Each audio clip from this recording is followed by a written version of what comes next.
Olá a todos, estamos aqui em mais uma audiência pública referente ao diagnóstico do plano diretor do assunto Aspectos Socioespaciais, parte 3.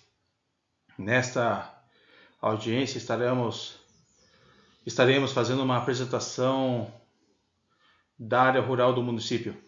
Nas audiências anteriores fizemos uma apresentação dos núcleos urbanos em área rural, ao qual foi a terceira e a quarta, e nesta quinta estaremos fazendo a parte rural, como um todo, em suas peculiaridades, em várias situações aí existentes do município.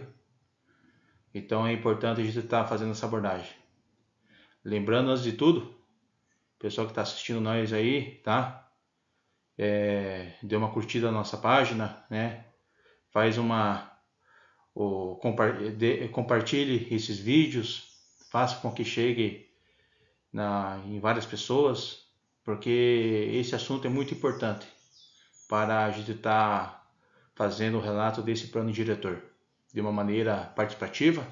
Por enquanto, nessa primeira etapa ainda estamos na parte do diagnóstico. A intenção é mostrar aos munícipes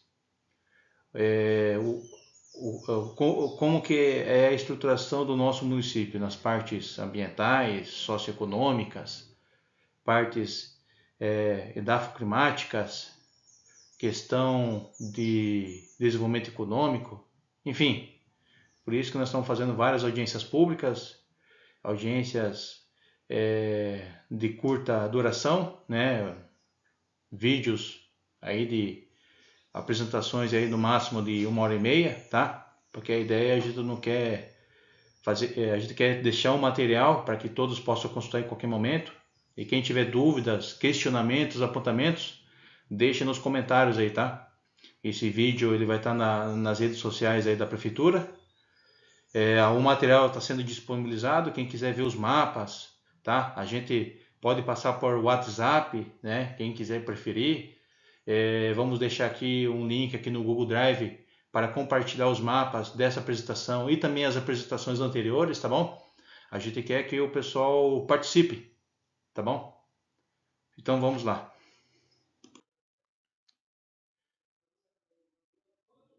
Primeiramente, sempre gosto de fazer uma abordagem bem rápida antes de a gente iniciar, porque tem várias pessoas, realmente, tem alguns que estão vendo agora, Todas as apresentações eu faço uma abordagem rapidamente do que é o plano diretor. O plano diretor, de uma maneira resumida aí, a gente já falou isso especificamente em outras apresentações, para deixar aqui em destaque, ele é um conjunto de diretrizes aí que vão estar orientando o desenvolvimento territorial do município, tá? Nesse caso aqui, objetivamente, num período de 10 anos. Então ele vai ser um plano norteador de ações ao qual a municipalidade vai ter que estar seguindo. Isso, obviamente, fazendo a aplicação de recursos dentro das questões das diretrizes já estabelecidas e, obviamente, vai ter um plano de metas, a questão de orçamento. Então, ele é importante, ele é um ponto norteador que vai estar estabelecendo diretrizes, normas para fundamentações aí de intervenções e desenvolvimento de políticas públicas para o desenvolvimento territorial, tanto das áreas urbanas e áreas rurais. E para que serve? Ordenar o crescimento aí do nosso município, da cidade. Ele vai estar estabelecendo planos e ações setoriais para estar implementando essas diretrizes. A ideia é que esse plano não fique no papel, obviamente, Dele aqui vai ter outras leis estarão seguindo os seus estabelecidos e principalmente como tem várias áreas temáticas, desde resíduos sólidos, parte urbanística, parte de defesa civil e outros temas, ele vai estar colocando regulamentos, instrumentos jurídicos e ações aí de implementação técnica. Por que Barra do Turvo tem que estar fazendo o plano diretor? Primeiramente, porque hoje, né, até então, o município ele é um município de interesse turístico, tem um título de MIT. Dessa maneira, de acordo com o Estatuto da Cidade, né, a Lei Federal a 10.257 de 2001, tem um quesito que fala que municípios integrantes de áreas de especial turístico devem ter plano diretor. Por isso, né, após o título do MIT, né, município de interesse turístico, Barra do Turvo está tendo, né, essas ações para estar elaborando o seu plano diretor. Até então, antes, a gente não tinha obrigatoriedade, né, porque é apenas municípios em regiões metropolitanas ou municípios com mais de 20 mil habitantes que teriam, né, essa obrigatoriedade de ter o plano diretor. Como já falei atrás, por ser MIT, então está aí a situação a qual a gente deve ter o plano diretor. Esse plano diretor, pessoal, é importante a gente deixar bem claro. Ele vai ser construído em etapas, tá bom? Essas etapas que vão desde a primeira etapa, a qual estamos aqui, né, que seria a leitura técnica, que seria aí um levantamento, a reunião de informações, de todas as informações do município, né, relacionadas à questão econômica, social, geomorfológica, questões ambientais, sobre legislação ao qual já temos, tá bom? Planos municipais. Então a gente vai estar passando esse diagnóstico, primeiramente. Não tem como você elaborar um plano diretor, você vir com uma minuta pronta, certo? Sem você conhecer o município. E sem você consultar, né, as comunidades, consultar os munícipes, né? Tanto que nas próximas etapas vai ter um envolvimento, aí vai ter reuniões setoriais, vai ter outras audiências pertinentes para a construção de diretrizes sobre cada ponto do território municipal. Por que isso? Como já falei lá atrás, esse plano vai estar estabelecendo o traço do desenvolvimento do município. Não apenas a questão econômica, mas de planejamento territorial, áreas que vai ser permitidas tais atividades, áreas que não serão permitidas tais atividades. Sempre lembrando que o município, obviamente, segue, né, os estabelecidos pelo Estado, né? Estamos em áreas protegidas, tem várias áreas protegidas, unidades de conservação do município, tá? O plano diretor, obviamente, vai estar se balizando também com já as atividades de implementação, as atividades de elaboração do plano de manejo das unidades de conservação, ao qual eu vou estar falando aqui também um pouco, tá? Por que nós temos que seguir isso referente a essa situação? Como falamos aqui, primeira etapa nossa é a leitura técnica do território, ao qual hoje estamos na quinta audiência pública. Depois disso, certo? Teremos a segunda etapa, que serão reuniões de sensibilização com segmento da sociedade organizada, tá? Nessas reuniões a gente vai estar se reunindo com gestores municipais, líderes comunitários, representantes de associações, tá? ONGs, pessoal do Estado, para que a gente possa estar traçando outros cursos referentes à questão de diretrizes, formulação já de plano de metas, do desenvolvimento de como que vai ser feito o curso do plano diretor. Numa terceira etapa, a leitura comunitária, certo? Que a gente também vai ter outras reuniões pertinentes, aí com consultas a conselhos municipais já existentes, né? Por exemplo, Contur, CMDR, Conselho da Saúde, né? Enfim, outros conselhos. Nessa etapa a gente vai estar falando sobre vários assuntos, cada assunto obviamente vai ser discutido em cada conselho específico. Além disso também a gente vai estar abrindo isso junto às unidades de conservação, né, de uso sustentável. Por exemplo, tem os conselhos das RDS, das APAS. Na quarta etapa haverá a conferência aí da cidade. Nessa conferência a gente vai estar apresentando a leitura técnica e comunitária né? Vai ser de uma maneira bem sintética, resumida, o que vai estar sendo abordado aí, né? Principalmente na questão aí da, da minuta, né? De lei aí do plano diretor, obviamente aí com consulta, né? Com consulta popular, e vai ser feito a abertura de editais para convocação dos representantes. Numa quinta etapa, aí as audiências de aprovação já das diretrizes do plano diretor. A sexta, já encaminhando para a parte final, né, vai ser feita aí a elaboração do documento base do plano diretor, né, que seria a minuta, né, vamos dizer assim, quase a minuta.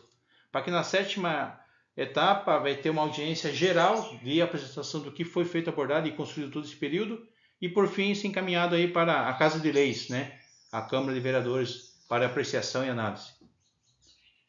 Lembrando, por que todos tem várias etapas, né? Reuniões, vai ter consulta a conselhos, né? Vai ser formado um colegiado aí, né? Reunião de representantes municipais, porque a gente quer construir uma minuta que seja de uma maneira participativa. De todas as apresentações até então dessa primeira etapa, foi feito de início, né? Já fizemos aí abordagem dos aspectos físicos territoriais, aspectos ambientais, falamos também dos aspectos sociais e econômicos, tá bom? E como já foi dito aí, dentro desse tema, ao qual estaremos reforçando em uma terceira etapa, na parte rural, as anteriores a gente comentou dos núcleos urbanos, que são os aspectos socioespaciais. As próximas a gente vai estar falando aí da parte de infraestrutura e serviços públicos e dos aspectos institucionais, para finalizar essa parte do diagnóstico. Pessoal, antes de a gente estar prosseguindo, eu gosto de enfatizar muito bem isso. Esse plano diretor, certo? Ele está sendo feito apenas, né, com elaboração técnica dos próprios servidores municipais, tá bom? Baseado em cima de informações já consolidadas do âmbito municipal, informações do Estado, tá? IBGE também, do governo federal. Então nós temos várias informações já construídas. Dessa maneira, a gente praticamente dispensou contratação de serviços técnicos especializados e obviamente é um plano que não está sendo feito em gestão de recursos. Então, se fosse para fazer um serviço desse, né, se a prefeitura tivesse que contratar uma empresa, é um serviço caro, né? Então a gente estamos aproveitando o próprio nosso efetivo, tá? E nossas informações, ao qual nós estamos tabulando. Em cima disso a gente vai estar seguindo e apresentando para vocês, tá bom? Então é um plano totalmente elaborado pelo Executivo Municipal, tá bom? Dos aspectos socioespaciais, a gente vai estar falando sobre o diagnóstico da área rural do município de Barra do Turvo.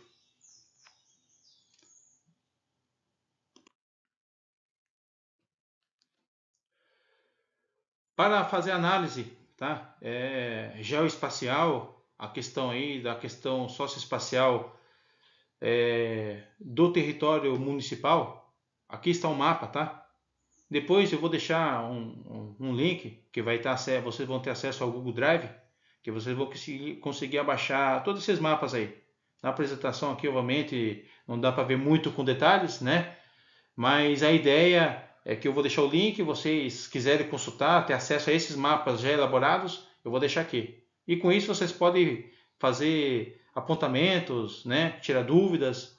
E a ideia é que vocês deixem aqui nos comentários, tá? Ou no Facebook da Prefeitura, certo? Assim como lá na audiência pública ao qual foi elaborado na Câmara, certo? Também lá vai ter seus apontamentos, tanto presencialmente ou aqui online, certo? Então vamos lá. Para análise do diagnóstico da área rural, a gente se baseou em algumas informações pertinentes, principalmente o Cadastro Nacional dos Imóveis, que foi elaborado no ano de 2011, né? Através de um convênio da Fundação ITESP com o Ministério do Desenvolvimento Agrário naquela época. a qual naquele período foi feito o levantamento topográfico, né, georreferenciado, dos imóveis rurais existentes, né, nas áreas do município, exceto em áreas de unidades de conservação de produção integral, que seriam os parques, tá bom? Nesse período foram levantados vários imóveis, alguns até mesmo em áreas de APAs, RDS, teve alguns locais que não foi feito, porque teve comunidades que não queriam que fizesse e tal, né? Que nem no caso do bairro Conchas, que em 2011 que não foi deixado fazer o levantamento, né? Naquele período. Mas enfim, mas boa parte do município foi feito. Para o diagnóstico desse plano, a gente levando em consideração essa base cadastral, tá? Tem outra base também, que é a base do SICAR, né? Do Sistema do Cadastro Ambiental Rural, porém o sistema da base do SICAR ainda necessita aí de ajustes, como foi feito o cadastro aí por vários proprietários, né? A prefeitura também ajudou a fazer, representações de associações, né? Iniciativas particulares também. A base do CAR ainda não dá para seguir totalmente, porque existem várias sobreposições de imóveis. Tanto que se você for somar a área do SICAR, dá mais do que a área do município de Barra do Turvo. Para vocês terem, né? Hoje nós somos em torno de 100 mil, né? 100.500 hectares, né? Então, se você for pegar a base do SICAR, que é a base do Cadastro Ambiental Rural, dá mais que a área do município. Então, por isso que o município não optou em usar a base do SICAR, tá bom? Que seria referente aos cadastros ambientais rurais, o CAR, né? Então, para esse diagnóstico, estamos utilizando a base do Cadastro Nacional, tá? Dados aí da Fundação ITESP, tá? Que baseados em levantamentos que naquela época foi elaborado pela empresa meridional, né? Fez todo o levantamento em várias partes do município e dessa maneira a gente vai estar apresentando aqui de uma maneira geral.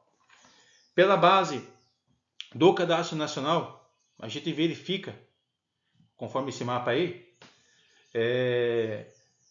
que basicamente as áreas, tirando as unidades de conservação de produção integral, mais de 90% foi levantado, tá bom? E em cima disso, a gente vai estar apresentando alguns números específicos aqui. Vou passar um slide aqui. Tem essa tabelinha aqui lá no canto superior desse mapa, né, do lado aí esquerdo. Eu vou estar passando para vocês aqui, tabelinha.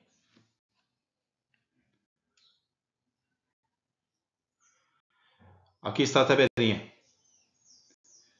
Essa tabela a gente observa que ao todo, basicamente foram levantados 891 imóveis, tá?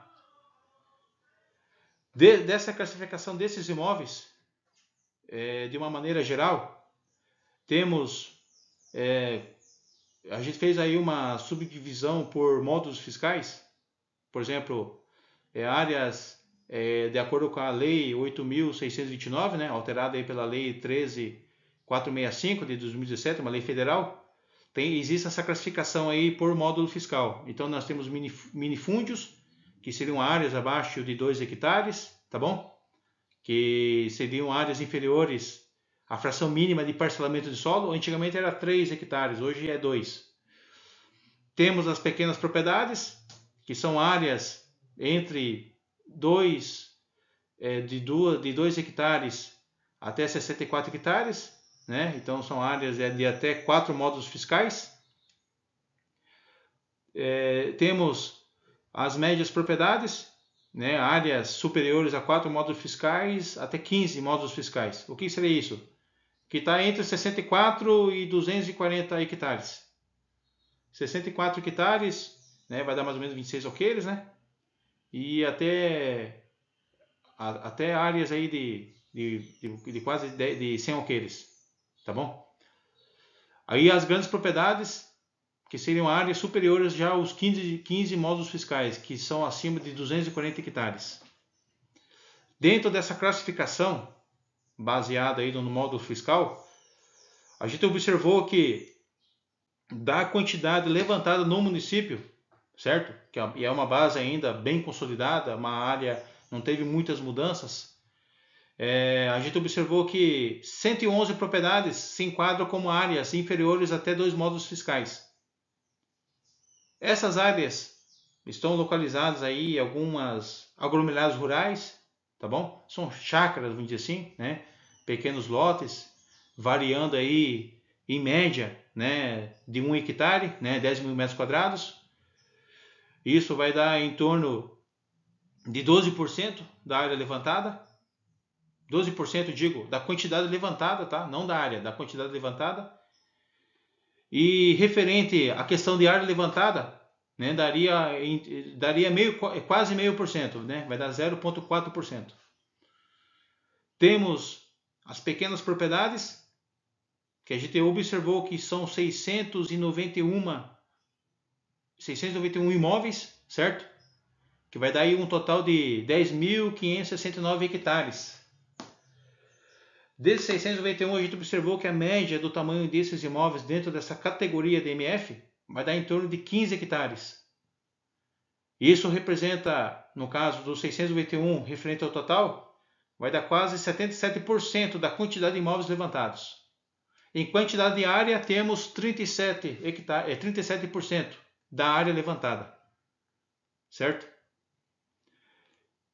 Da questão das médias propriedades, tivemos aí 68 imóveis, né, que são áreas entre 64 hectares e 240 hectares, né? Vou fazer uma conta rapidinha aqui para vocês aqui.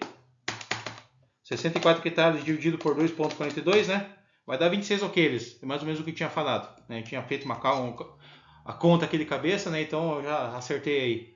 E 240 hectares, né? Dividido por 2,42, né? 240 dividido por 2,42, vai dar aí quase também 100 alqueires também, né? Vai dar 99,17. Então seria essa abrangência aí, né? Transformando em alqueires. Tem muitos que têm familiaridade pela medida de alqueires, né? No município. Por isso que nós estou fazendo essa conversão aí rapidamente. Então, dessa categoria de MF, de médias propriedades, temos 68 imóveis que foram levantados. A média deles varia, né? Aí tem uma média aí de 113 hectares. Da quantidade levantada no município, certo? Da quantidade levantada, isso equivale a 7%. Só que esse 7%, ele praticamente ocupa, né? 27% de área levantada. E aí as grandes propriedades, que são acima aí dos 99 hectares, dos 99 alqueires, né? Que são acima de 240 hectares, que vai dar uma área levantada aí, deu 9.651 hectares, que deu praticamente, em relação à quantidade levantada, né, 2%, né, 2,36%. E o qual ocupa 34%, né, da área levantada. Ao todo nós temos aí, né, 891 imóveis ao todo, que vai dar 28.076 hectares, tá bom? Vamos transformar isso aqui para alqueire rapidinho. 28.076 dividido por 2,42 vai dar 11.600 alqueires, tá bom? Levantados aí na época dos vários imóveis. Esse levantamento, pessoal, foi feito inclusive em áreas que já existiu o levantamento em áreas tituladas do município, né?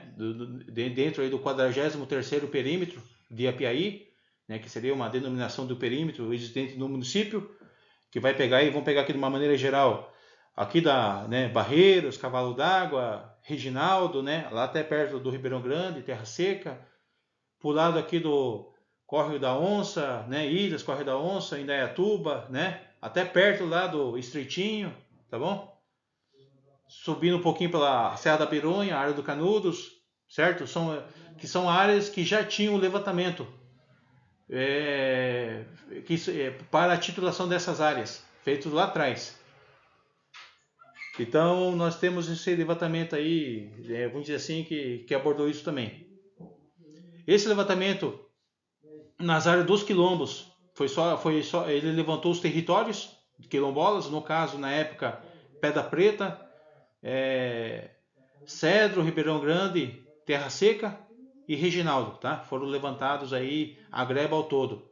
Dentro dessas grebas não foi feito o levantamento individualizado de cada lote de beneficiário ou ocupante dentro desses territórios.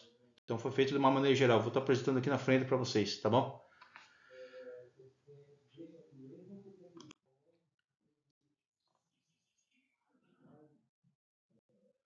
Pessoal, de vez em quando dá uma travadinha aqui, tá? O computador aqui não tem muita boa memória, mas estamos tentando fazer aqui o possível.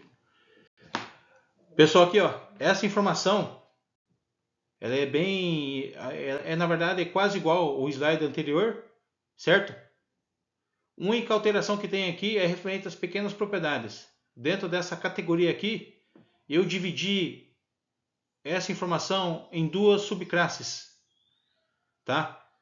Então, daquela quantidade de imóveis de pequena propriedade, a gente observa que 558 imóveis estão na categoria de 2 hectares até 24,2 hectares, que seria 10 alqueires, tá bom? Então, entre 2 hectares e 24,2, que vai ter uma quantidade aí do percentual ao todo, né, pelo módulo fiscal dentro dessa categoria de subclasse de pequena propriedade, seriam 62%, tá? 62% da quantidade levantada de imóveis rurais. Então, seriam 558, que daria 62% da quantidade total levantada pelo Cadastro Nacional. E isso ocupa uma área de 19% de área. E aí, acima de 10 alqueires, até 26 alqueires, que vai dar essa categoria de 24,2 a 64 hectares, temos 113 imóveis, tá bom? Que aí vai corresponder aí ao total, né? Ao total aí do que foi levantado, né? Dos 891 vai dar em torno de quase 15%, né? E ao qual ocupa uma área de 18,6 hectares. Eu só fiz uma subdivisão para poder diferenciar áreas de 2, né? Até 24,2, né? Que seria 10 alqueires, e de 10 alqueires a 26 alqueires, né? Que vai dar os 64, certo?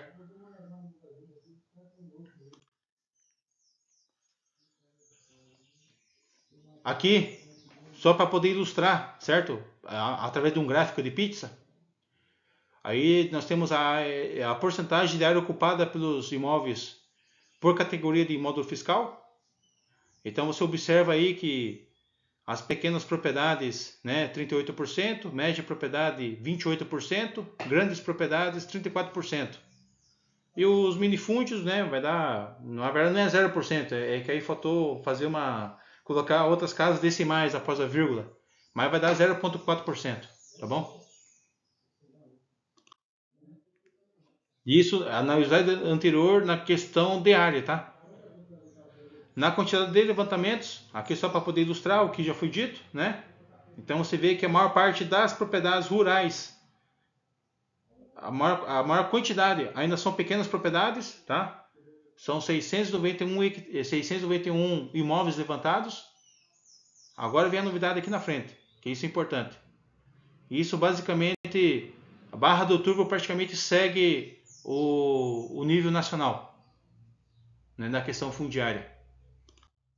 Aí você observa o seguinte, dentro desse gráfico aqui de tabela, né, horizontal, você observa o que? As pequenas propriedades, tá? Que são 691 imóveis, ocupam 10.569 hectares, certo? Observe lá em cima, as grandes propriedades, né? Um pouco menos, né? Mas em torno aí dessa mesma faixa, para ver tá quase no mesmo tamanho, né? Um pouco a menos, 9.651 hectares, ao qual é ocupada por 21 imóveis, tá? Das médias propriedades são 7.744 hectares, ocupados por 68, né, imóveis. Então isso basicamente, Barra do Turvo segue, né, a questão agrária do Brasil, né? Grandes áreas ocupadas por poucos imóveis, né, por alguns proprietários, e pequenas propriedades, né, ocupando quase o tamanho de área aí, mas com maior quantidade, certo? Então nesse gráfico aí, nesse gráfico você observa basicamente isso, né? O vermelhinho está aí, que seriam as áreas em hectares, e o azul a quantidade de imóveis.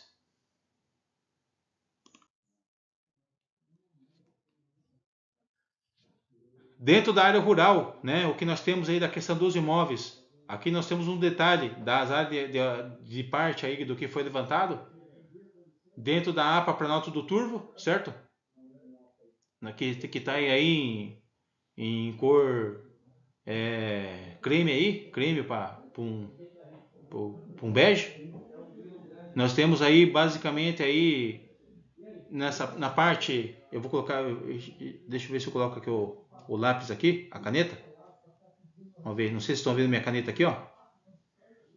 Essa parte aqui de cima seria o bairro Conchas, tá? Aí no canto superior da tela, né? O lado superior direito, certo? Nós temos aqui o bairro Conchas. Essa greba aqui naquela época não foi levantado, né? O pessoal não foi, não foi permitido levantar. Já aqui no meio, tá? Essa área maior, já temos várias grebas que foram levantadas dentro aqui da APA, para no Alto do Turvo. O do que aqui seria o bairro Bela Vista, tá bom?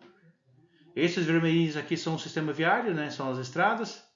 E esses polígonos de contorno preto, tá? São as grebas levantadas, são os imóveis. Aí temos aqui essa parte pequenininha aqui, que seria o bairro Paraíso, tá? Que ao qual já foi abordado aí na audiência anterior, que a gente falou que é o núcleo urbano.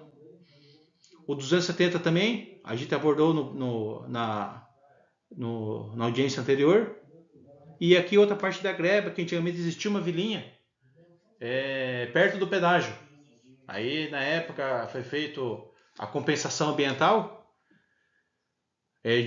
Na época foi feita aí a construção do pedágio, certo? E aí a parte do pessoal aí foi feita uma desapropriação. E aí foi construído o pedágio. Naquela época, nesse pedaço aqui existia uma vilinha. Mas aqui ainda é uma APA, tá? Então, a APA Planalto do Turvo são compostos aí por 5 grebas, certo? E essa APA aí, basicamente, ela é ocupada aí por vários imóveis, né? São 345 famílias que residem nessa localidade ao todo, né? Se for considerar as 4 grebas, né? Porque tem a quinta, que é o pedágio, né? 4 grebas, 345 famílias. Aqui vou passar um slide aqui, que o próximo. Aqui tem a situação aí da ocupação da greba, certo? Da ocupação da greba. Eu digo da área por grebas, tá? Desculpe aí. Da Planalto do Turvo. A maior que nós temos é a greba do bairro Bela Vista, dentro da APA, que são 1.864 hectares. Aí nós temos o Conchas, que são 657 hectares. A APA Planalto do Turvo, na parte da greba Conchas, se não me engano, são 90 hectares dentro desses 657 hectares. Não, minto. Desses 657 hectares já está totalmente incluso em Barra do Turvo. Aí tem 90 hectares, se não me engano, pertence a Cajati. Tem a parte lá do Conchas, que uma parte é Cajati e outra parte é Barra do Turvo. Então aí nós temos aí, dentro da APA, da parte do Conchas, que pertence à Barra do Turvo, são 657 hectares, tá bom? Aí temos o Paraíso com 25 hectares, o 270 com 83 hectares, e hoje, que seria a greba 543, hoje é o pedágio, né, são 6 hectares. Tá?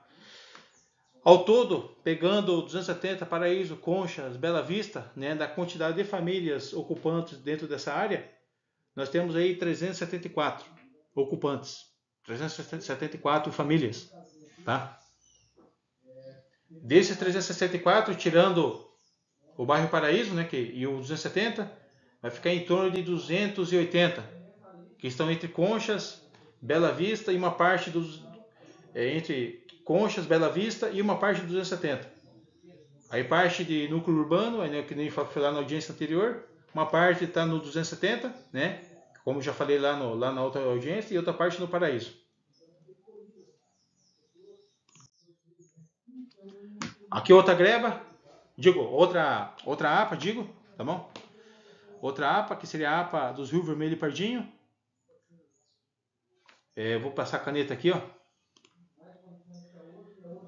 Pega esse pedaço aqui, ó. Aqui de cima, no centrão superior, temos aqui o bairro Santiago, Rio Vermelho, certo? Temos aqui o bairro Retiro, aqui é Barra da Cruz, São Pedrinho, tá? Aqui é Taquarão, bairro Santa Marta, bairro Rio Pardinho, tá? E o fundo aqui do São Pedrinho aqui. Nós temos essas áreas aqui que estão dentro da APA dos Rio Vermelho e Pardinho, que está em destaque em amarelo. O Cadastro Nacional, na época, todos os imóveis dentro dessa APA foram levantados, certo? Temos aqui uma quantidade, essa APA são 3.235 hectares. São divididos em duas grebas, né? A parte do Rio Vermelho, que seria 1.598 hectares, que vai pegar Rio Vermelho, Retiro, Santiago, certo? Barra da Cruz. E outra parte que seria, que eles denominaram, que está na lei 2.810, que é o Rio Pardinho.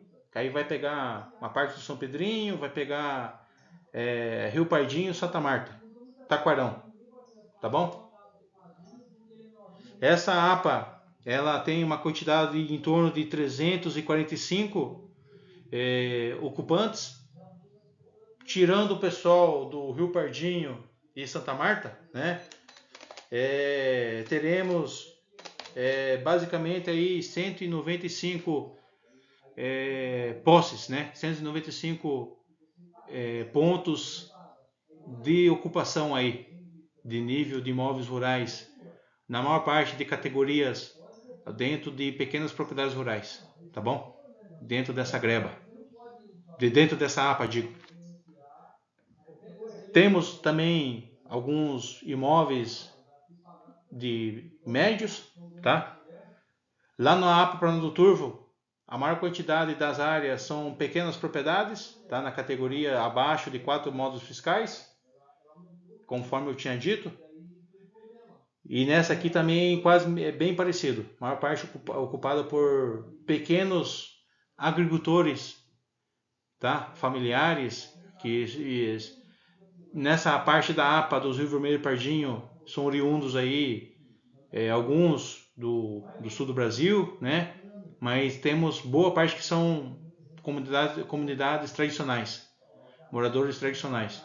Já na APA Planalto do Turvo, a maior parte basicamente são pequenos migrantes, né? São pequenos produtores de boa fé, né? Vamos dizer assim, pequenos produtores de boa fé, agricultores familiares, tá? Que ocupam quase a totalidade dessas grebas dentro da APA Planalto do Turvo. Do Rio Vermelho, como já falei, a maior parte, boa parte tem comunidades tradicionais, né? Moradores tradicionais, mas também temos pequenos migrantes, oriundos não só do sul, né? Mas também de outras regiões.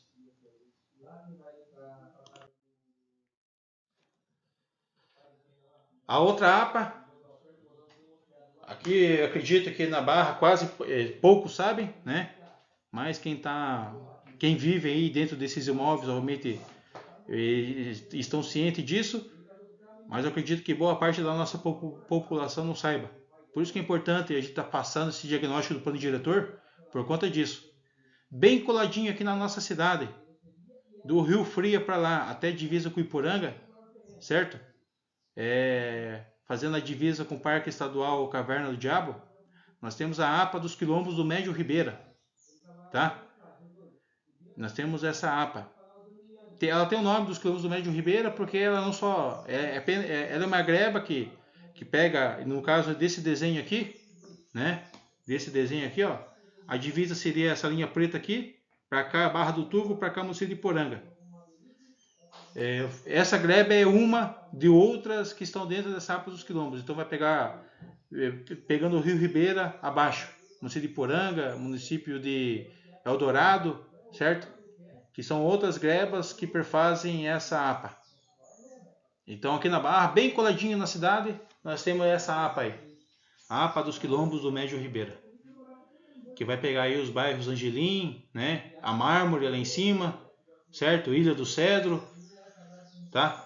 O Fria. Então nós temos esses imóveis aí. Boa parte desses imóveis já são estão na categoria são médias propriedades e grandes propriedades dentro dessa APA. Temos algumas imóveis na categoria de pequena propriedade. Então, resumindo, na Barra aí, como já foi falado, o Cadastro Nacional, né, levantou imóvel dentro dessa unidade de conservação, que são três, né, que são 3 APAs, unidades de conservação de uso sustentável, tá? Então, basicamente foi levantado em sua quase toda a totalidade, exceto na Planalto do Turvo, no caso o bairro Conchas, que não foi levantado, e umas partes do pneu, tá?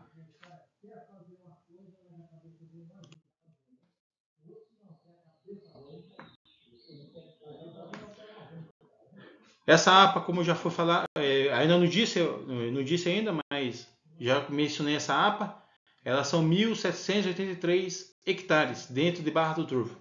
Vamos transformar em alqueire? 1.783,9 dividido por 2,42, 737 alqueires, tá bom? Dentro da Barra, nós temos essa APA aí.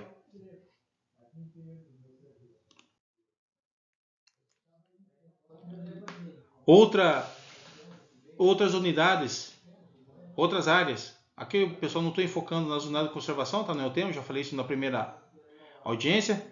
Eu estou passando novamente com ênfase no Cadastro Nacional, onde foram levantados os imóveis, tá bom? Dentro da RDS dos Pinheirinhos também foram levantados os imóveis, tá?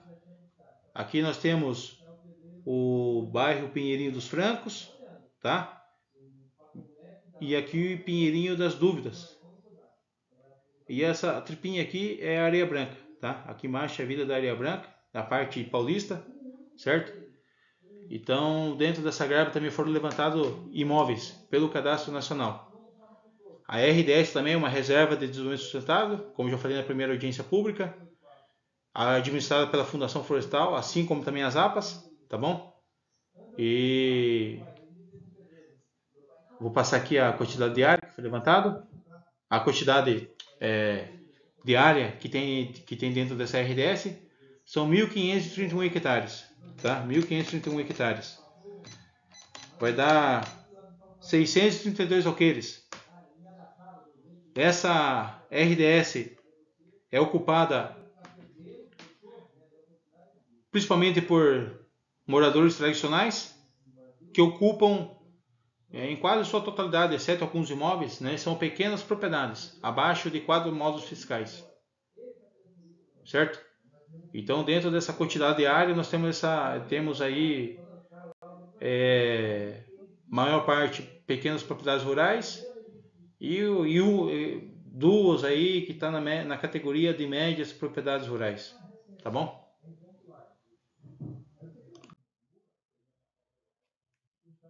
Aqui outra RDS, ao qual foi levantado também imóveis rurais, no caso da RDS Barreiro Anhemas, certo?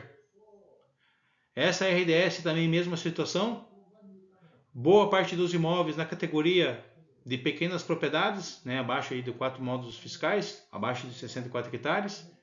Temos médias propriedades, tá? E grandes propriedades também, mas a maior parte é formada por pequenas propriedades. Essas áreas elas são ocupadas por comunidades tradicionais, tá bom? por isso que é uma RDS. Foi criada essa unidade de conservação com a Lei 12.810. Essa RDS antigamente era um parque estadual do Jacupiranga. Foi transformado em RDS, com a Lei 12.810. Então aí nós temos esse panorama. Essa RDS é um pouco maior, são 13.175 hectares, né? 13.175 hectares dividido por 2,42 são 5.444 alqueires. Essa RDS vai pegar Barreiro, Anhemas, Córrego do Bugio, Mariazinha, Água Quente, Ribeirão Feio e uma parte lá em cima, lá Ribeirão Felisberto, tá? Aí nós temos essa quantidade de área.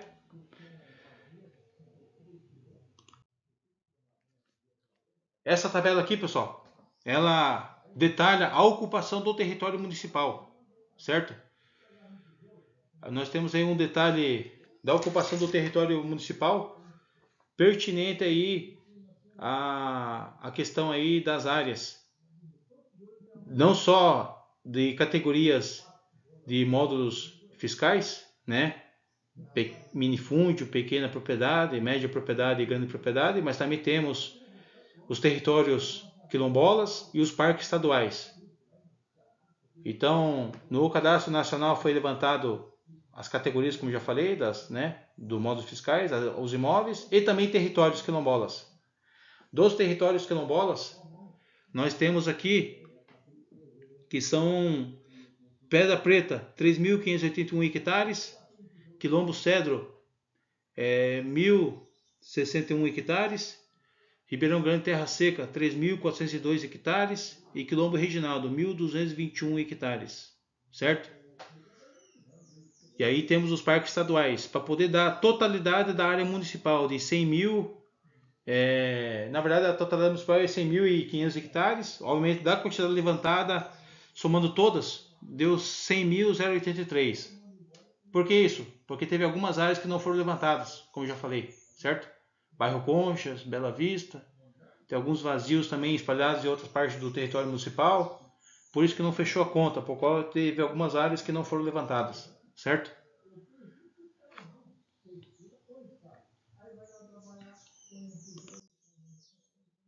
Aqui só um desenho mostrando aí as outras categorias, né? Aí nós temos aí os territórios quilombolas que foram levantados.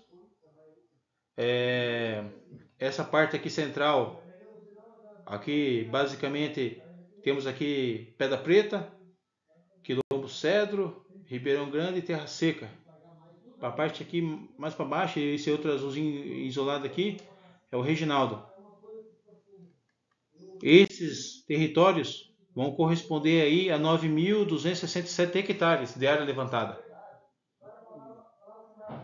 Então são as 4 grevas. Lembrando, Pedra Preta, Cedro, totalmente inserido na RDS.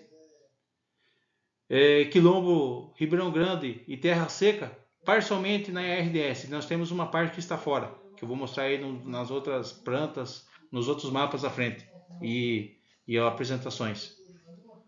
O Quilombo Reginaldo também totalmente fora da RDS. O Quilombo Reginaldo tem uma particularidade que, assim como parte também do Ribeirão Grande e Terra Seca, parte que está fora da RDS, tem áreas que na época foram levantadas para titulação de áreas. Então, no Quilombo Reginaldo nós temos em torno de 60 imóveis, né? Ribeirão Grande e Terra Seca em torno de 30 imóveis, o que está fora da RDS.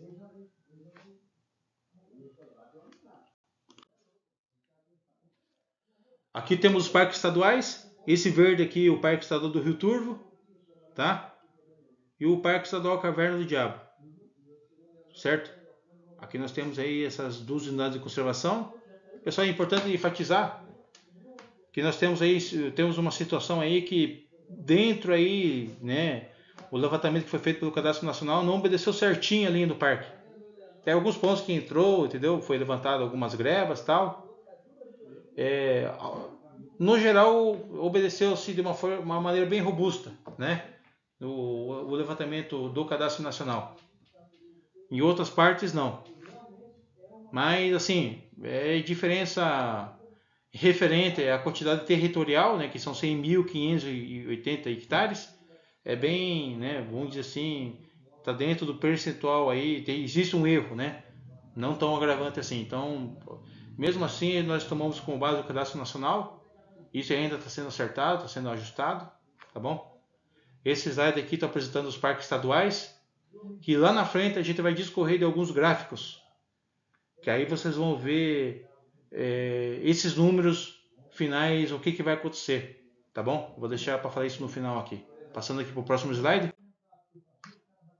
Dos parques estaduais, temos aí o Parque Estadual do Rio Turvo, que seria o maior, e isso se esse número só dentro da Barra do Turvo, tá, pessoal?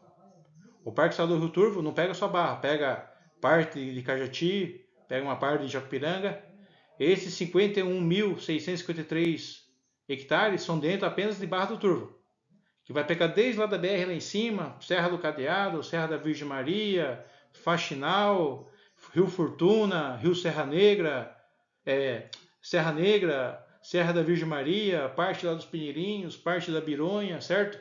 Aqui para os fundos aqui do Barreiro, o fundo do Anhemas, né? Seria mais ou menos o desenho desse parque, de uma maneira geral, que vai dar esses 51.653 hectares. O Parque Estadual Caverna do Diabo, também mesma situação, é um parque que abrange não só Barra do Turvo, mas pega Eldorado, pega Iporanga e uma parte de Cajati.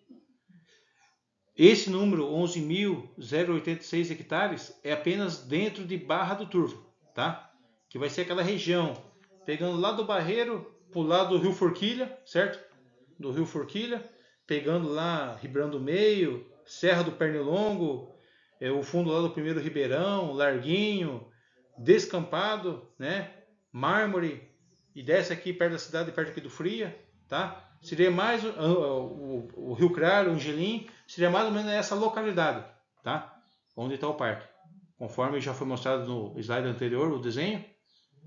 Lembrando aí, eu vou deixar esses mapas aqui no Google Drive, na apresentação não dá para ver certinho, mas no Google Drive vou deixar um link, vocês podem baixar, tá bom? E quem não conseguir baixar, pode vir aqui na Casa da Agricultura, certo? Sempre às segundas-feiras. Quem quiser pegar, gravar no pendrive, gravar, ou quiser que mandar um WhatsApp para mim, eu mando esses materiais tranquilamente, tá bom?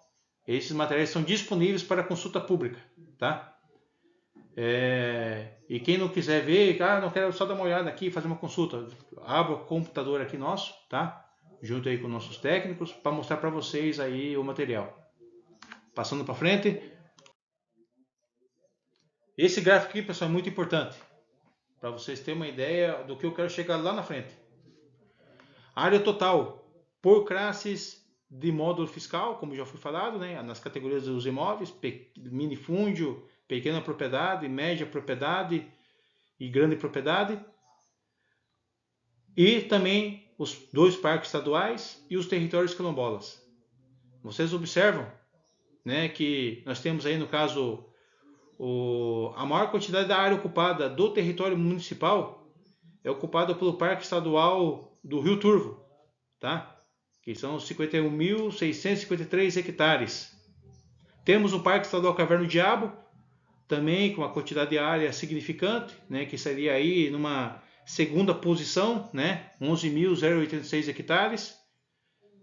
Aí nós temos a área ocupada, né, pelas pequenas propriedades, que seria aquele montante lá de áreas, né, que são 691 imóveis, que ocupam 10.569 hectares, certo? Aí numa quarta colocação, nós temos aí as grandes propriedades, 9.651, né, que são ocupadas aí por 20 propriedades, 21 propriedades.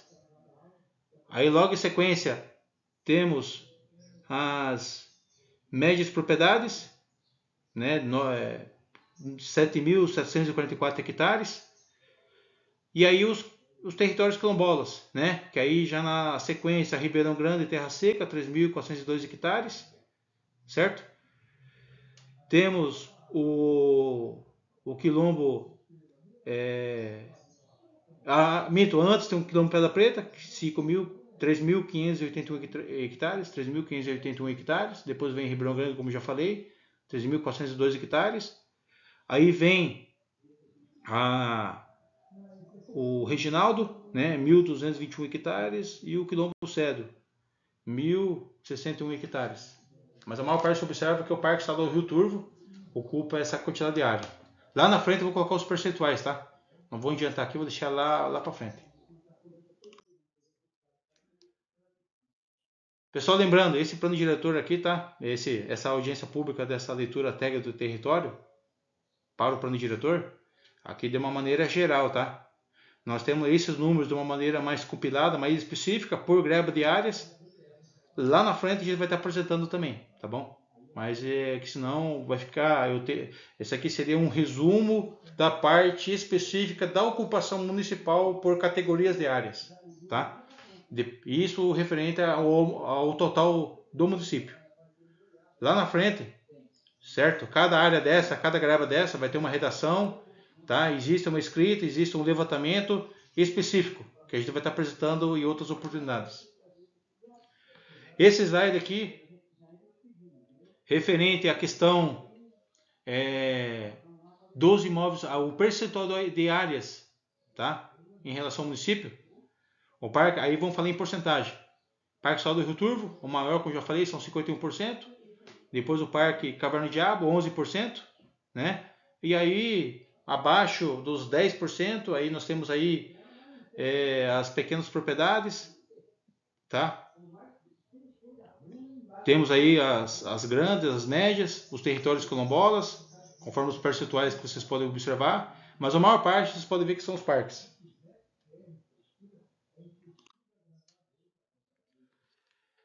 Esse quadro, que seria o panorama da área territorial do município, aqui eu já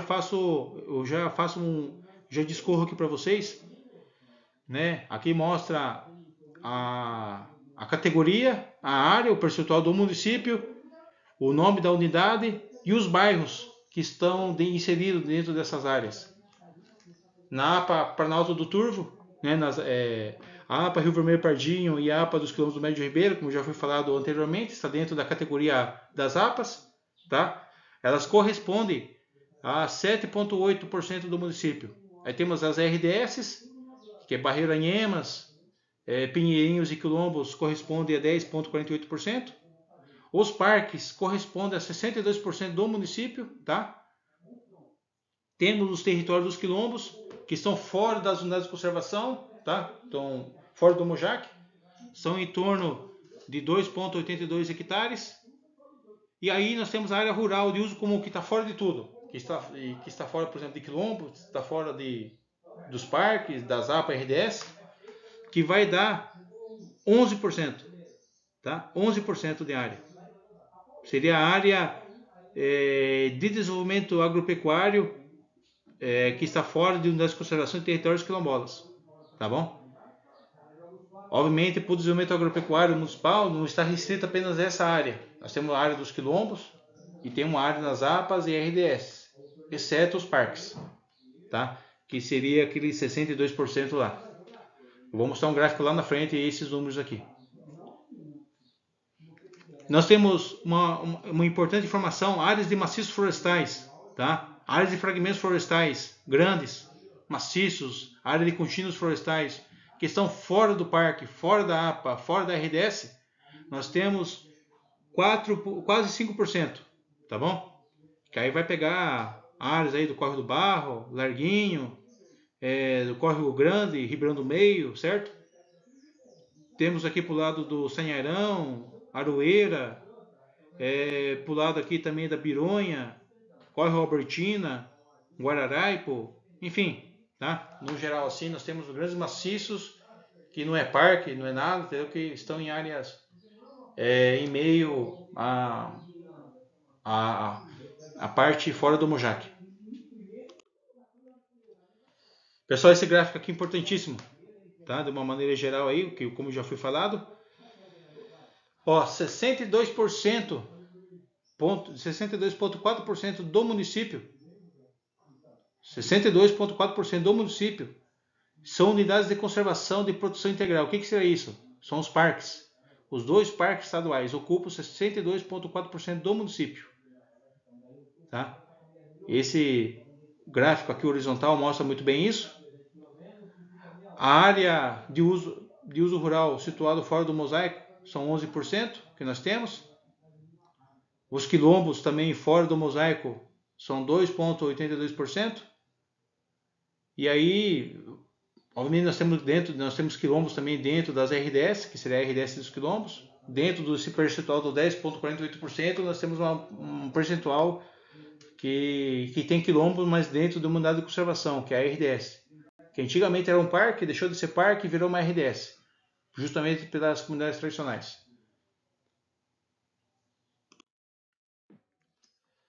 Aqui é a área ocupada por categoria, tá? Como já foi dito. Já mostrei lá nos slides anteriores, que é só para poder dar uma ilustrada melhor.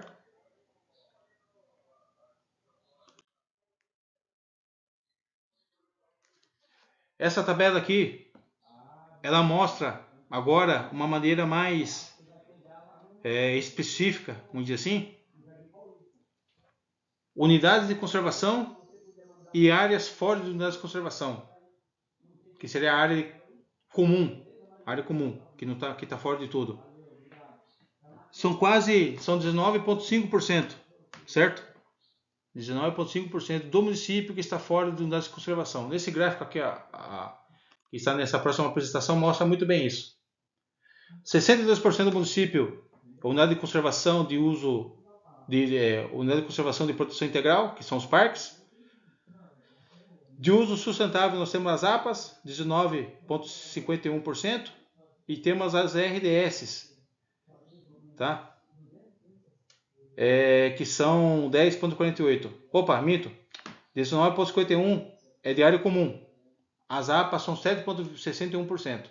É que a cor aqui ficou meio parecida, mas é isso aí, tá bom? A maior parte, se observa do gráfico aqui de pizza, se você for pegar aqui, ó, né?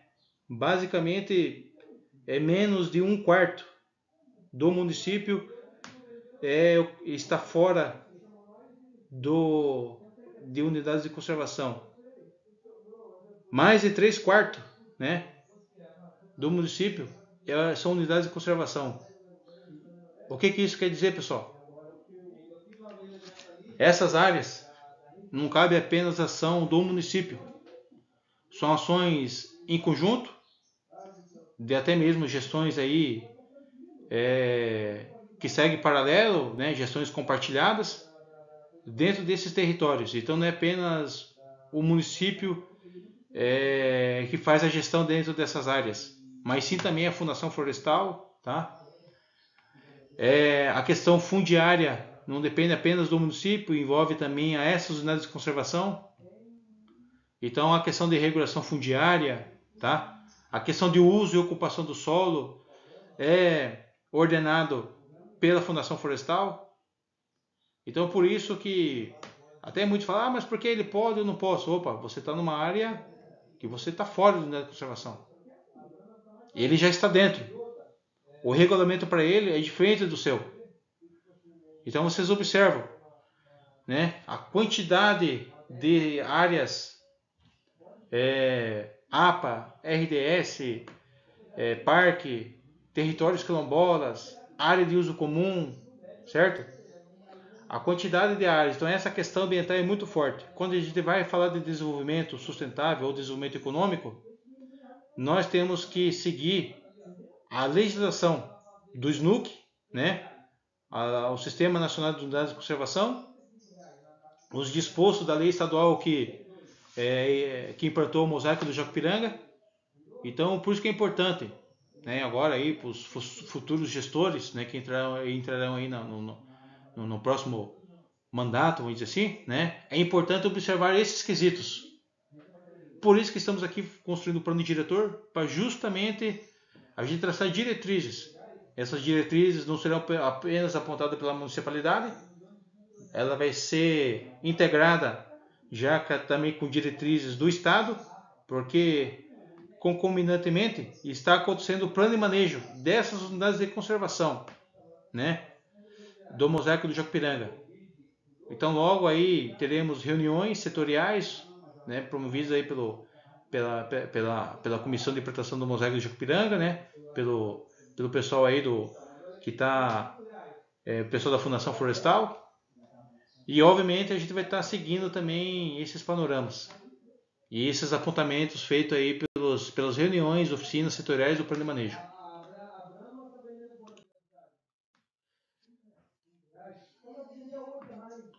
Aqui, de uma maneira geral, nós temos o panorama em porcentagem referente às unidades de conservação e zonas de amortecimento. Outra informação importantíssima. Aqui você observa, aqui ó, as unidades de conservação do mosaico do Jacupiranga basicamente são 80% do município. 80% do município, pessoal. Certo? Poucos municípios do Vale do Ribeira têm uma situação que nem a nossa de Barra do Turvo. Para que se possa fazer gestão dentro dessas áreas, entendeu? Não cabe apenas decisões do município, e sim também do Estado e de territórios quilombolas, que têm suas associações, dos conselhos deliberativos, das RDS, tá bom? Então, a gestão dessas áreas não é uma questão simples, ela é uma gestão integrada, certo? Por isso que eu quis colocar aqui também, não tem como você falar de área rural sem falar sobre unidades de conservação, porque isso está no sangue do município, certo? São 80,49% dessas áreas. E nas áreas que estão na zona de amortecimento do mosaico do Jacupiranga, que são 5% da área. Inclusive a cidade de Barra do Turvo, a cidade, o perímetro urbano está inserido totalmente na zona de amortecimento, tá? Do mosaico do Jacupiranga. São 14,63%.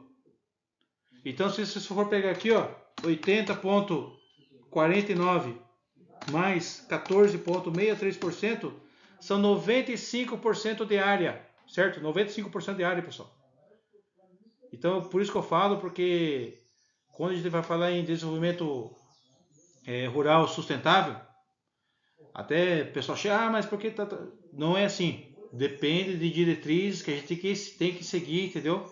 A Fundação Florestal. Aí o que acontece? Empreendimentos que serão abertos da parte de mineração, habitação, indústria, agroindústria, entendeu? Ela tem que ser levado em consideração também anuências, certo? Anuência de áreas. Então nós temos essa gama de informações aí que tem que ser seguido. Não adianta chegar uma pessoa, um político ou qualquer munícipe ou o pessoal de fora falar, não dá para fazer assim, tal. Tá errado. Não existe isso. Hoje nós seguimos a política nacional, tá? Do meio ambiente. Existe as suas hierarquias. Existe a questão do licenciamento ambiental municipal no cômputo das atribuições, tanto federação, estado e municípios, e fora isso, a gestão dessas áreas, a gestão dessas unidades de conservação. Por isso que eu digo, agora vai ter os próximos pleitos, é importante que os próximos futuros aí, candidatos, que observem muito bem isso. A conversa ela tem que ser feita de uma maneira sempre obedecendo às diretrizes estaduais. Porque nós temos uma lei 12.810 que está vigente, tá? Nós temos o Sistema Nacional de Unidades de Conservação, nós temos o âmbito do licenciamento ambiental, tá?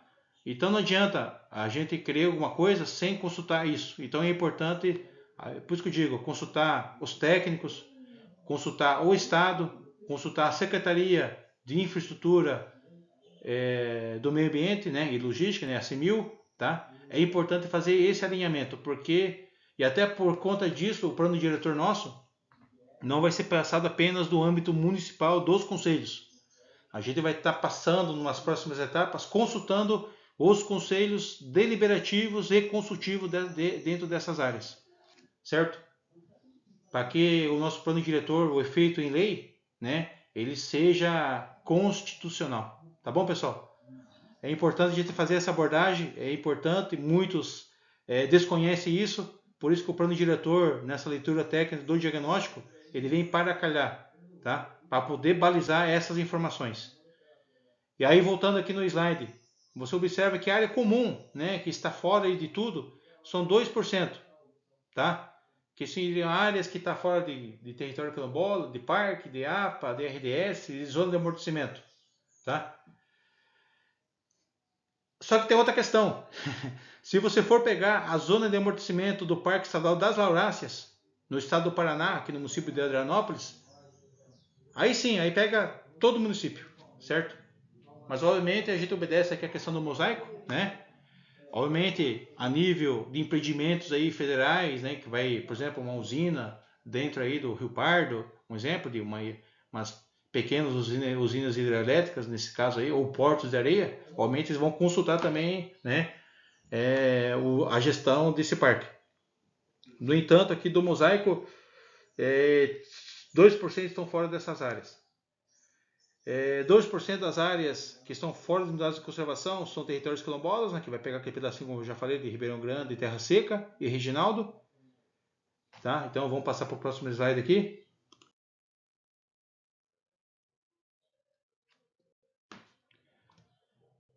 Saindo agora da questão dos territórios, vocês observaram que 80% do território nosso são unidades de conservação, certo? Obviamente, a questão do desenvolvimento econômico pertinente à questão agropecuária, né, a questão do uso rural, não está condicionado, né, apenas os 20% do que está fora da unidade de conservação. Como foi mostrado lá atrás em outros gráficos, nós temos que considerar as APAs, as RTS, os territórios quilombolas, tá? Então, são 38% da área disponível para desenvolvimento rural. Opa, 38 menos 5%, porque tem os maciços florestais, para desenvolvimento direto agropecuário. Então são 33%. 38% seria se dentro desses maciços florestais que estão em outras propriedades, em propriedades dispersadas, médias, grandes e pequenas, fosse desenvolvido atividades de manejo florestal, por exemplo, né? Manejo de plantas medicinais, manejo de recursos florestais, né? Hoje é possível, né? Temos a resolução aí, a 189, que permite certas atividades, então é um potencial a ser explorado dentro desses 5% desses maciços florestais, mas no geral, né, você tem aí 33% de área, ao qual o PIB, essa dinâmica do PIB municipal, a questão da agropecuária acontece. Então aí, por exemplo, da questão do desenvolvimento agropecuário, que corresponde ao orçamento do município, tá, do PIB, que é o produto interno bruto, são 4%, tá? Que corresponde aí a 4 milhões e 400 mil de giro nas cadeias produtivas do leite de búfala, né? A questão do corte, né? Venda de gado, tanto bubalino, bovino, pupunha, né? Os sistemas agroflorestais, outras atividades da agricultura familiar, né? Desenvolvidas aí no geral, né? A parte de verduras, né? Parte de fruticultura, bananicultura, agora o café, a erva mate, tá? Nós temos aí plantas medicinais também sendo desenvolvidas em algumas áreas, apicultura, aquicultura, tá? Tanques de piscicultura aí, desenvolvimento, e criação aí de médios animais, né? Caprinos, ovinos, enfim, nós temos aí essa dinâmica né, do que ocorre. Essas informações a gente tirou aí da Fundação SEAD. O importante dizer, pessoal, que essa questão do PIB, do que realmente o que foi aí lançado, né, em nota através do DIPAM, que é feito todas as declarações anuais. Temos um problema ainda seríssimo para ser resolvido, que é a questão do leite de búfala, que vários produtores ainda não tiram nota, certo? Então esse número aí, a participação da agropecuária do município é para ter sido maior, tá? Ele não está certo. Aí obviamente tem algumas ações que estão sendo feitas para poder a gente realmente ter um panorama ao qual o desenvolvimento da agropecuária realmente condiz com a realidade do município. Por enquanto, esses números do PIB é apenas o que foi lançado, o que foi declarado.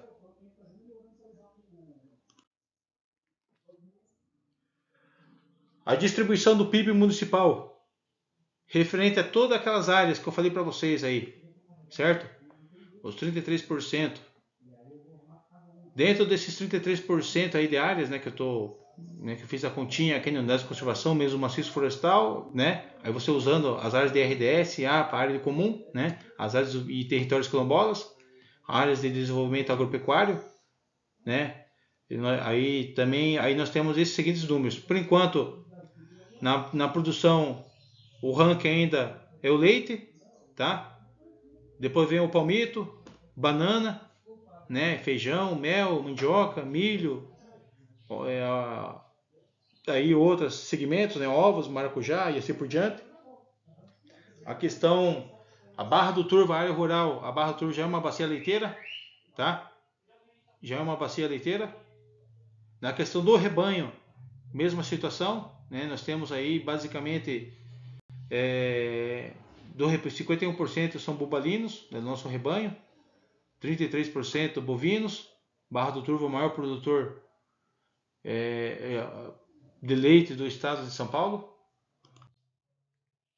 Da questão aí da distribuição, né, vamos dizer em reais, como já falei lá atrás, no slide anterior, nós temos essa situação aí problemática, a qual apenas tivemos 528 mil de movimentação do leite. Esse número que está, obviamente, não está certo, não está declarado certo. Porque isso aqui é pertinente ao que é lançado lá no DIPAM, né, a nota do produtor e tal. Então isso aqui, infelizmente, ainda não está certo. Existem ainda vários produtores que não destacam a nota de leite. É importante destacar, porque a conta ela tem que bater. Certo? A conta tem que bater. Então, por exemplo, a arrecadação ela tem que suprir a questão aí da infraestrutura municipal. As ações municipais para arrumar estrada, certo? Para poder fazer a questão de infraestrutura. Então é importante que cada produtor rural destaque a sua nota produtor. Certo? E então a gente observa isso nessa dinâmica. O palmito pupunha, tá? Nós temos 418 mil, são pequenas propriedades, né? Um pessoal que já destaca a nota certinho, né? A gente já observa bem. Agora o município aí já tem, basicamente nós estamos com 3 fábricas de palmito, né? É uma cadeia produtiva em ascensão. Na questão de bubalino, a questão de rebanho, nós estamos com 13.700 cabeças, tá? 13.700 cabeças. Barra do Turvo aí, basicamente o maior rebanho, aí do Vale do Ribeira. E aí, pessoal, já para finalizar, isso aqui boa parte já apresentei na segunda audiência, mas só para a gente fazer a relação aí das áreas, né? Aí o bovino aí com 8.800 cabeças. O que é importante destacar que hoje apenas 33% do território é que realmente são áreas com aptidão para o desenvolvimento rural, né, sustentável. A parte direta, né? Aí tem também a parte de manejo, que aí seria os outros 5%, para dar os 38%, que seria a parte que poderia a gente estar fazendo manejo florestal, manejo de recursos naturais. Nós temos as práticas de agricultura tradicional também que são feitas, né? Então, assim, de uma maneira geral, para o desenvolvimento rural municipal, as questões não são tão fáceis. Existem várias legislações que a gente tem que seguir, tá? Não é todo lugar que é possível fazer tais atividades. Por exemplo, as RDS têm seus planos de utilização, né? Tem o seu regulamento. As APAs também, né? Então são áreas que você tem que fazer uma consulta à gestão para fazer o desenvolvimento de atividades. Tanto que no nosso Plano Municipal de Desenvolvimento Rural Sustentável a gente já pontuou isso, né? Pontuou isso. Então aí temos as áreas comuns, que seriam os 20% que está fora aí das unidades de conservação, né? Que temos essa possibilidade aí um pouco mais diferenciada. Porém, tudo que for ser feito, pessoal, tem que ser feito, passar pelo licenciamento ambiental. Se for envolver exploração de recursos naturais, uso de recursos naturais, uso de recursos hídricos, tem que licenciar essas atividades. Para tanto, nós estamos disponíveis aqui para orientação. Tem o pessoal do estado também, né? O pessoal da CAT, o pessoal da CETESB, o pessoal do DAE também, aí são órgãos do estado que também estão para orientação, para que não aconteça aí infrações ambientais, né? Hoje existe a fiscalização de rotina aí por parte da Polícia Ambiental, então é importante a gente fazer as coisas tudo certinho, né? Com licenças e tal. É burocrático? É. Até eu atendo aqui na Casa da Agricultura vários munícipes, para poder, eu ajudo na obtenção de licença. Até tem alguns que ficam bravos, mas é muito demorado. Eu falo, mas infelizmente, né, é um sistema que depende de outros órgãos, né? Não depende apenas de nós, de mim, né? Ou dos outros funcionários do município. Existem, né, procedimentos. Para você conseguir aquilo, tem que ter outra situação. Mas a gente sempre passa, oriente, a gente sempre passa, a gente pede para o pessoal se orientar, tá bom? Existe nós, existe o pessoal da Fundação Florestal, que atende lá no Núcleo Cedro, toda quarta-feira, também para fazer essa orientação técnica do que pode ser feito nas propriedades, mas tudo é possível, tá? Existe um curso burocrático ainda para ser seguido, muita coisa já melhorou no âmbito estadual, né? Hoje nós temos o sistema da via rápida da CETESB, nós temos as dispensas do outorga do DAE, né, questão eletrônica, que agiliza bastante o processo, né? E temos o pessoal da Fundação Florestal, né, que já faz as reuniões aí nos conselhos. Então é importante sempre a gente estar se balizando. Pessoal, para não se estender muito, como eu sempre disse e sempre digo, as reuniões têm que ser curtas, de uma hora e meia no máximo, senão fica um negócio muito tedioso e muita informação, entendeu? Então, para a próxima reunião, a gente vai estar se encontrando novamente, a gente vai estar divulgando. Peço que você pegue esse vídeo, manda o link aí para o seu grupo do WhatsApp, manda aí para o seu pessoal, compartilhe no Facebook, né? Quem quiser acessar os materiais, os mapas, as tabelas, está disponível, manda para o WhatsApp, manda pelo link do Google Drive, ou pode vir aqui na Casa da Agricultura no dia de segunda-feira, mostro aqui para vocês, tá bom? E peço que vocês façam uma interação conosco, tá bom? Para que a gente possa construir esse plano diretor de uma maneira participativa. Pessoal, até mais. Que Deus abençoe a todos e até a próxima, tá bom? Valeu!